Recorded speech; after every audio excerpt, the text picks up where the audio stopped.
Hello and welcome to a new recap video. Last time I did one of these was at the end of 2023 and it looks like you guys like it a lot, so let's do it again. My name is AJ and I'm a game designer who happens to also develop his own games, despite not knowing how to code. Yeah, I use Construct3 to make my games and actually make a living with them. On these recap videos, what I like to do is take a look back at my year working on games. Check how many games I released in the last 12 months, how much money I made with them, and what platforms were the most profitable for me this year. So without further ado, let's dive right in.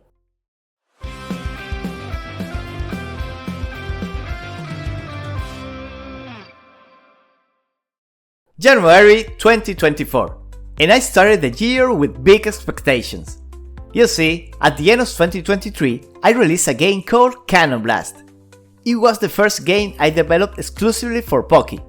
I worked on the game for 6 months and released it on December, hoping it will be as successful as my previous 2 games on the platform. But to my surprise, the game bombed. Yeah. You probably noticed I didn't talk a lot about this game after its initial release, and that's because it didn't do well at all. In fact, I can tell you this was my first failure as a game developer. I actually planned to do a post-mortem to talk about the game, what I think went wrong and how I approach my next project. But to tell you the truth, I get depressed every time I think about this game. So I just wanted to put it on the road and move on. But things have changed since then. I actually learned a lot from that experience, and it made me better at making games. So that's your moral right there. Even a flop can be positive sometimes, if you know how to learn from them and bounce back. And bouncing back was exactly what I did, because as soon as I saw there was no hope for Cannon Blast, I started developing my next game. I was under a lot of financial pressure at the beginning of the year, so I dropped my secret weapon and went all in. An unexpected sequel. Coming from the biggest failure of my career, I knew I had to go double or nothing. Luckily, with the money I made with my first game, A Pretty Hot Bunny, I commissioned new art for a potential sequel. I never showed this art before, but I thought it would be a good idea to have it on the ready, thinking that after Nekopirate I could work on A Pretty Hot Bunny too. But with the way things were going, I needed Bunny back a lot sooner. Using what I learned with Cannon Blast, knowing now what didn't work for that game, I started developing a more polished version of A Pretty Hot Bunny. Not only the graphics were new, I started developing the game from scratch. Bunny movement is more fluid, there are almost no bugs in the game now. Levels are fast and dynamic, and this time I was able to put in some of the more intricate puzzles ideas I wasn't able to do in the first game. But that wasn't enough. If I wanted to make sure this game was a success, I needed to offer players something new, something that set this game apart from the first one. And since this was A Pretty Hot Bunny 2, I thought, why don't we make it for 2 players? And that's how A Pretty Hot Bunny Roasted was born. A new improved installment on my Bunny series that offers over 40 new levels, 4 different mini games you can play with a friend, customization in the forms of unlockable masks for Bunny, and even co-op play. A lot of new stuff that I had never done before in Construct, but luckily it wasn't that hard. And a few months later, I had the first version of A Pretty Hot Bunny Roasted ready for launch. Roasted was a completely different story from Cannon Blast. People liked the game a lot. I reached 5 million players in a few weeks, and the game went on to be featured on Pocky's main page for months. Bunny saved the day again. With Renew Strange, and in a much better position, I didn't stop for too much to enjoy A Pretty Hot Bunny Roasted's success. I went right back to a game I had abandoned for almost a year now. May 2024, and I resumed work on my biggest game yet, Nekopirate. Nekopirate is an adventure platformer set in a cute and colorful pirate world. I've been working on Nekopirate for years, but I thought now that I was earning enough to cover my monthly expenses, it was probably time to sit back and give this game the attention it needed. I want Nekopirate to be my best game, my biggest game. The game will be coming to Steam, and of course, I'll try to put it on consoles as well. Nekopirate was still in its early stages when I resumed development this year. I had to relearn the code, get familiar with the mechanics, and really fall in love again with the game. I had to change a few assets to make it feel new to my eyes. But for the next few months, I worked exclusively on Nekopirate and was able to finish the entire first chapter. The world map were the most difficult part. I struggled a lot with math, so using variables and arrays is always difficult. But after a lot of testing and screw-ups, I finally managed to make it work.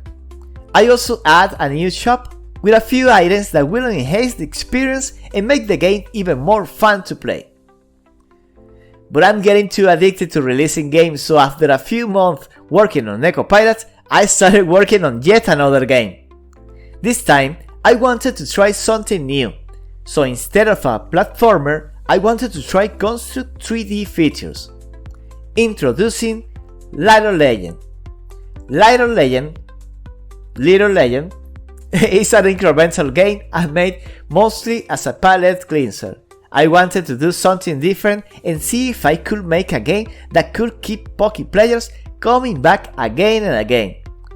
I based the game on Punch Legend Simulator, a boxing game that was very successful on Pocky this year. I wanted to try to make an RPG game reduced to its most basic mechanics, so trying to raise your level, kill the bosses, and save the princess. I added a few unlockable skins to make things interesting, and after a month and a half, I was ready for launch. Little Legend made around $1,700 the first month, which is pretty cool. The engagement seemed high, and people seemed to keep coming back. Unfortunately, I don't know what happened, but after the first month, the game dropped to $400, and it went downhill from then. Short after releasing Little Legend, I went back to Nekopirate and kept adding new content and bug fixing.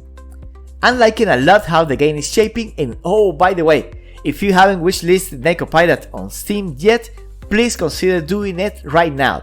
That will help the game a lot with the Steam algorithm. Anyway, while working on Nekopirate, I started dividing myself between that and a Pretty Yacht Bunny Roasted. I launched the game with only 2 worlds, but the idea is to have 4 worlds in total. I started working on a 3rd world for a Pretty Yacht Bunny Roasted, and this time it will be all about snow. A new area for Bunny to explore. This new snow area was packed with new challenges. Obstacles like sliding ice, breakable blocks, and big snowboard that turn you into a snowman, or snow bunny, or Snorri? Anyway, I pushed the new snow levels as an update to a Pretty Yacht Bunny Roasted, and it was really well received, pushing the game back to Pocket main page and keeping a steady flow of daily players. Back to Nekopirate. We are already on November, and the first build of Nekopirate is ready. I want to release a short version of the game on Pocky as a way to generate some income and help with the production of the rest of the game. This is a tricky situation because normally people would recommend releasing the game on Steam first and then porting it over to other platforms. But you can't release an unfinished game on Steam, or players will get mad and haunt you forever. But Pocky is a different story, and players here actually appreciate shorter experiences, something that goes straight to gameplay and gives them a few fun levels to play. As long as you keep the game alive with frequent updates, you should be fine. Putting the game on Pocky also has other benefits, like getting some much needed player feedback. That will definitely make the game better for the upcoming Steam release. And I actually already got a ton of feedback from the Pocky QA team. That kept me occupied for the whole month of November and part of December. Right now, the game is already approved for soft launch and I'm waiting for them to pick a date. Now, finally let's talk about money. Last year, I made a graph telling you what platform generated the more incomes. So let's do that. This year graph will look a lot different because some platforms did better, some others went down. So let's see. In 2024, my console's incomes pretty much died on me. I made less than $2,000 in the entire year. I think that might be a good sign that I need to release a new game on consoles. Having just one game there isn't gonna cut it. We'll see. Then we have Android. Android keeps a steady flow of income. I made another $2,000 from Android. This is another platform where I only have one game. I'm hoping I can see better numbers when I release more games there. Although, if you have been following the news, many developers are working away from mobile altogether. Because frankly, the Google Play Store and Apple Store are a mess right now. If you're a Chinese mega corporation or an incredibly talented and lucky indie developer, there's a big probability that your game will go unnoticed. Which sucks, because I like Android, especially now that we have consoles like the RP5 that let you feel like Miyamoto playing your game on actual gaming hardware. Oh, yeah. Last but not least, we have Pocky. And you guys probably noticed I leaned a lot on Pocky this year, and this was because, well, I found a good amount of players there. Plenty of players, which translate to good income.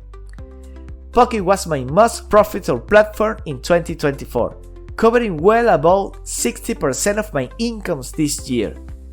Not bad. Pocky grew significantly this year, plenty of developers having great success there. I was nowhere near the top, and I'm still satisfied with my results. However, when a platform grows too big, that introduces a bunch of new problems for developers. Mostly when it comes to discoverability. That's what happened with the Google Play Store, and many developers are worried that something similar could happen to Pocky if they are not careful. What this means is that while Pocky was my most profitable platform for this year, I don't know how long that will last. That's why next year I'm planning to focus a lot more on Steam. Steam is a platform I haven't really explored before. You can find the first A Pretty Odd Bunny on Steam, but that's in the hands of the publisher. Read your contract, guys.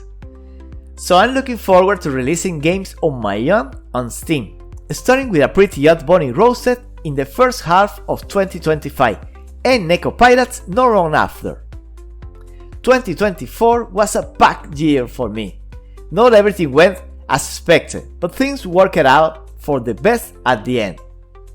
I don't know what to expect from 2025. While I feel motivated and have several plans ready, I'm also ready to be surprised and to adapt my strategy based on what the year throws at me. But life is like a video game. You press start and move forward, ready to avoid the obstacles and make your way to the top. Thank you for joining me in this recap video, guys, and for all your support. I feel your love every time I make a live stream or talk with you in our Discord server. Know that I appreciate your love and support, and I'm looking forward to give you more games, more tutorials, and where your goal is to make games of your own or simply have a good time playing, I will do my best to help you achieve it. That's all for today's video. Have a wonderful holiday, and I'll see you all in the next one. Bye!